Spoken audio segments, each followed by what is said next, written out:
तुझे सब कुछ एक सेकंड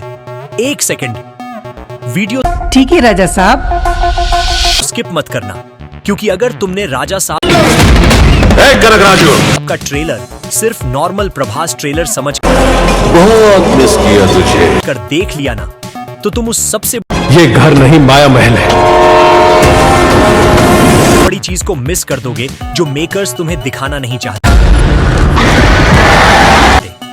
और यही वजह है कि यह ट्रेलर सिर्फ हाइप बनाने के लिए नहीं, बल्कि चुपचाप बॉक्स ऑफिस को चेतावनी देने के लिए लॉन्च किया गया है।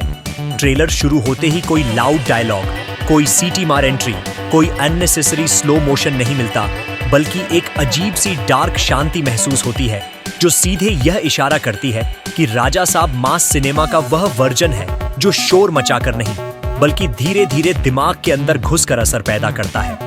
और जैसे ही प्रभास फ्रेम में आते हैं, तुरंत समझ आ जाता है कि यह आदि पुरुष या साहो वाला कंफ्यूज्ड प्रभास नहीं है, बल्कि वह प्रभास है जो बोलता कम है और काम ज्यादा करता है। ट्रेलर का सबसे खतरनाक हिस्सा यह है कि यह दर्शकों को ओवर एक्साइट नहीं करता, बल्कि असहज महसूस कराता है, क्योंकि हर सीन के साथ एक दबाव बनता चला जाता है। बैकग्राउंड स्कोर धीरे धीरे ऊपर उठता है, जैसे किसी तूफान से पहले की खामोशी हो।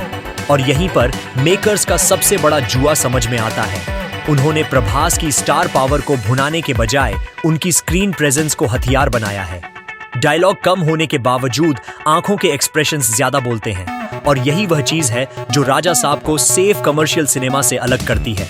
यह ट्रेलर साफ साफ कह रहा है कि यह फिल्म सबको खुश करने नहीं आई, बल्कि उस ऑडियंस को डोमिनेट करने आई है जो इसके लिए तैयार है।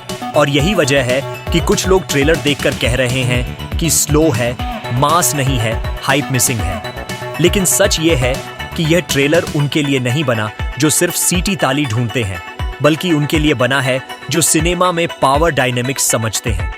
राजा साहब का टोन डार्क है, रिस्की है और थोड़ा अनकंफर्टेबल भी, जो साफ संकेत देता है कि फिल्म की नैरेटिव भी प्रेडिक्टेबल नहीं होगी। यहाँ प्रभास हीरो बनकर एंट्री नहीं लेते, बल्कि हालात को अपनी तरफ झुकाते हैं। और जो लोग कह रहे हैं कि ट्रेलर में कुछ खास नहीं दिखाया गया, उन्हें यह समझना चाहिए कि यही इसका सबसे बड़ा प्लस पॉइंट है, क्योंकि जब मेकर्स सब कुछ ट्रेलर में ही दिखा देते हैं, तब फिल्म में कुछ बचता ही नहीं। लेकिन राजा साहब का ट्रेलर क्यूरियोसिटी पैदा करता है, डर बनाता है और दर्शकों को सोचने पर मजबूर करता है। और अगर बॉक्स ऑफिस के एंगल से देखें, तो यह ट्रेलर ओपनिंग डे पर रिकॉर्ड तोड़ भीड़ की गारंटी नहीं देता, बल्कि लॉन्ग रन का खतरनाक संकेत देता है। क्योंकि जब दर्शक थिएटर से बाहर निकलकर कहते हैं कि यह एक्सपेक्टेड